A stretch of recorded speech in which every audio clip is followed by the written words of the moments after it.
तरह के आरोप में है या सरकार इनके लिए संवेदनशील नहीं है। सरकार पूरी तरह से संवेदनशील है और सरकार वैसे लोगों को चिन्हित करके उस पर एक्ट करती है। सर जिस तरीके से why you are putting hand on his, देख गलत बात है ना, you don't do it when she is not liking it, why you are doing it. हाँ, बिहार के पूर्व मुख्यमंत्री राबड़ी देवी ने भी जिस तरीके से महिलाओं के साथ यौन उत्पीड़न का मामलों को उजागर किया, उन्होंने कहा है कि लगातार घटनाओं को कब उन्होंने जिक्र किया है। देखिए ऐसा है ना कि महिला अपराध की घटना हुई है, हम ये नहीं कहते, लेकिन क्या सरकार वैसे मामलों पर संवेदनशील है या नहीं है? क्या सरकार वैसे मामलों पर अपराधियों को बचाने का काम कर रही है? क्या सरकार वैसे लोगों के ऊपर एक्ट नहीं कर रही है? क्या सरकार वैसे लोगों पर त्वरित कार्रवाई नहीं कर रही है? तब तो आप हमारे ऊपर आरोप लगा। ऐसा तो नहीं है कि सरकार संरक्षित इस तरह के अपराधी हैं जो उनके कार्यकाल में होता था। हमारे सरकार संरक्षित अपराधी नहीं ना है कि जिसके ऊपर हमारे ऊपर आरोप लगा रहे हैं। घटनाएं हुई हैं, समाज में तरह तरह के भांति भांति के लोग रहते हैं, हर लोग अपनी अपनी तरह से काम करता है, लेकिन सरकार संविधान प्रदत्त जो अधिकार है उसका उपयोग करती है और वैसे लोगों को दंडित करने का काम करती है। कानून भी बनाने की बात कर रही है, हाँ, कानून लाने की बात नहीं बनना चाहिए भविष्य में। और ये तो कोई स्टेट लेवल कानून है नहीं ना, इसको तो नेशनल लेवल कानून है।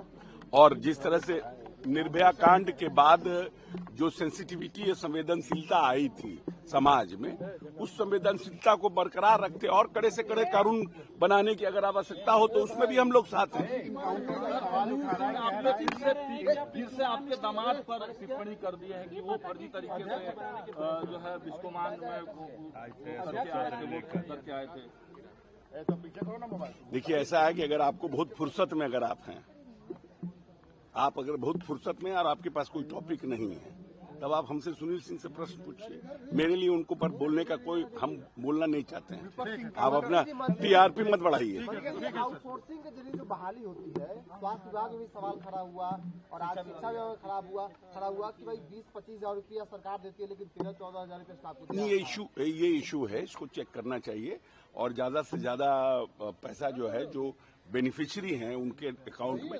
लेकिन ये आया है, महामहिम राज्यपाल ने भी, एक बार मैं गया था, इस पर चिंता व्यक्त कर रहे थे। मैं समझता हूं कि सदन जब खत्म होगा तो इस पर ऊपर निश्चित रूप से सरकार विचार करेगी। विपक्ष फेक इनकाउंटर कह रहा है, जो इनकाउंटर हुआ है पिछले दिनों पप्पू सैनी का, उस पर विपक्ष कह रहा है कि फेक इनकाउंटर है। आपको जानकारी नहीं, इसका सही जवाब गृह मंत्री दे पाएंगे। क्या पप्पू सैनी क्रिमिनल थे या न थे? नहीं थे।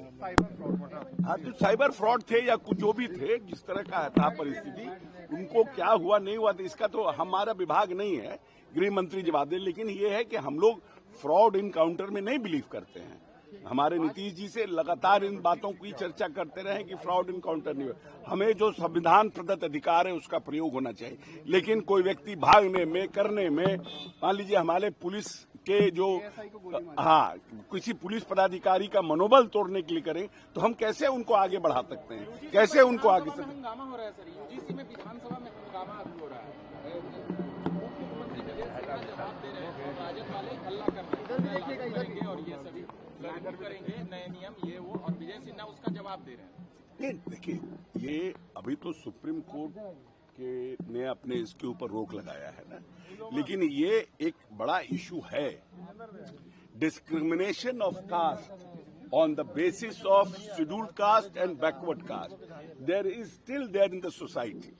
हम ये नहीं कहते हैं कि 70-75 साल की आजादी के बाद जो लोग पद पर रहते हैं कहीं ना कहीं डिस्क्रिमिनेट करते हैं। मैं नहीं कहता हूं कि 100% डिस्क्रिमिनेशन, लेकिन अगर 5% भी लोग इसलिए प्रताड़ित हो रहे हैं कि वो बैकवर्ड कम्युनिटी से आते हैं। किसी को, ऐसे बहुत से उदाहरण हैं कि एक प्रोफेसर को जो यूनिवर्सिटी में पढ़ाता है, क्योंकि वो बैकवर्ड है तो उसको 10 बजे का 1 घंटी, दूसरा घंटी 5 बजे का, और उसका एचओडी अगर सेम कास्ट का है तो उसको तुरंत 2-2 घंटे साथ दे देता है। तो डिस्क्रिमिनेशन होता है, हम नहीं कहते हैं, बट जब दूसरे रहते हैं उनके साथ भी होता है। तो ये एड्रेस करने का चीज है, भविष्य में इसको एड्रेस किया जाएगा।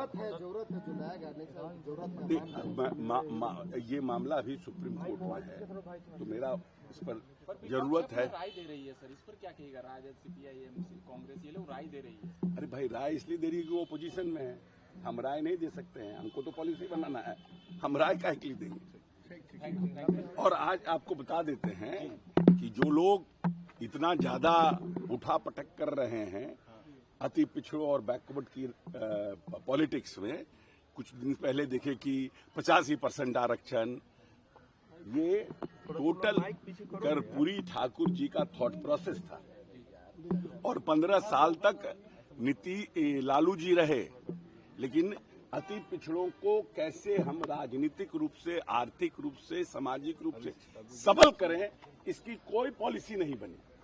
जब नीतीश कुमार ने इस पॉलिसी को बनाया और आरक्षण का प्रावधान किया, पंचायती राज में आरक्षण दिया और कर्पूरी ठाकुर के विचारों को आगे लेके गए, तब अब ये लोग भी अपना घूम रहे हैं। जातीय गणना में कहां थे तेजस्वी यादव?